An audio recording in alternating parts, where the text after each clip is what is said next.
বেলাল রাদিয়াল্লাহু তাআলা আনহু আজান দিচ্ছেন, ওই বাচ্চাগুলো মুশরিক, তো ওরা আজানকে ব্যঙ্গ করতেছে, বিকৃতি করে ওরাও আজান দিচ্ছে। উদ্দেশ্য হচ্ছে আজানকে নিয়ে ঠাট্টা করা। উদ্দেশ্য কি? ঠাট্টা করা। ব্যাপারটা মনে কষ্ট পাওয়ার মতো ব্যাপার না? কিন্তু বিশ্বনবী ওইখানে দেখেন কি খুঁজলেন। বিশ্বনবী খেয়াল করলেন অমুসলিম কিশোরদের মধ্য থেকে একটা কিশোরের গলাটা বড় দরাজ গলা, কণ্ঠটা বড় সুন্দর। খেয়াল করে দেখলেন যে কিছু কিশোর বেলালের আজানকে ব্যঙ্গ করে, বিকৃতি করে, কিন্তু একজনের কণ্ঠ দেখতে পাচ্ছেন না এত দূরে, কিন্তু কণ্ঠটা বড় সুন্দর, দরাজ গলা। বিশ্বনবী সাহাবীদেরকে বললেন, ধরো এগুলারে, ধরো। সবগুলারে ধরে বিশ্বনবীর সামনে আনা হলো। ওরা হাঁটু গেড়ে বসলো। বিশ্বনবী বললেন, তোমাদের মধ্যে কে যেন ব্যঙ্গ করে আজান দিচ্ছিল, তার গলাটা বড় উঁচু, গলার বেসটা বড় মজবুত, মেলোডিয়াস, সুমধুর কণ্ঠ। কে?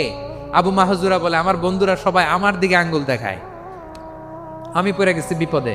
রাসূল সাল্লাল্লাহু আলাইহি ওয়াসাল্লাম বাকি অমুসলিম তরুণদেরকে ছেড়ে দিলেন, বললেন তোমরা যাও। এবার আবু মাহজুরারে পাইছে। আবু মাহজুরার চুলের মধ্যে হাত দিলেন বিশ্বনবী, মাথায় হাত দিয়ে বললেন, এবার আজান দাও দেখি।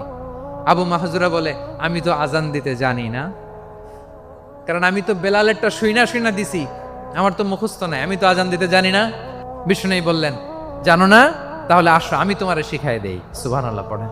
বিশ্বনবী একটা বাক্য পরে, আবু মাহজুরা পরে, বিশ্বনবী পরে, আবু মাহজুরা পরে। আবু মাহজুরা কিন্তু অমুসলিম, মুশরিক।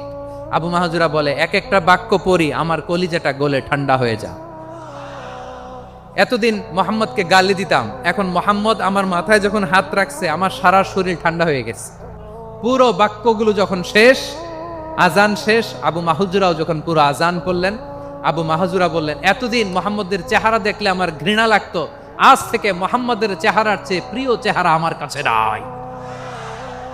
আবু মাহজুরা বললেন, ও মুহাম্মদ, আজানের বাক্য তো আপনি আমারে শেখালেন, এখানেই শেষ করবেন না, আপনি আমারে পড়ায় দেন। লা ইলাহা ইল্লাল্লাহু মুহাম্মাদুর রাসূলুল্লাহ সাল্লাল্লাহু আলাইহি ওয়াসাল্লাম। বিশ্বনবীর সাথে দাঁড়িয়ে উনি শাহাদা পড়ে মুসলমান হয়ে গেলেন। এবার আবু মাহজুরা বলে, ইয়া রাসূলুল্লাহ, ইয়া হাবিবাল্লাহ, আমি মুমিন হয়েছি, মুসলমান হয়েছি, আপনার কাছ থেকে আজান শিখার সৌভাগ্য আমি লাভ করেছি গো নবী। আমার কণ্ঠের বড় তারিফ করেছেন আপনি, আমার আজানকে আপনি পছন্দ করেছেন। একটা জিনিস আপনার কাছে চাই, আপনি আমাকে মক্কার মসজিদুল হারামের মুয়াজ্জিন হিসেবে অ্যাপয়েন্ট করে দেন। বিষ্ণু ইসা ইসলাম বললেন, যাও আবু মাহজুরা, আমি তোমাকে পৃথিবীর শ্রেষ্ঠতম মসজিদ মক্কার মসজিদুল হারামের মুয়াজ্জিন হিসেবে অ্যাপয়েন্ট করে দিলাম। দেখছেন?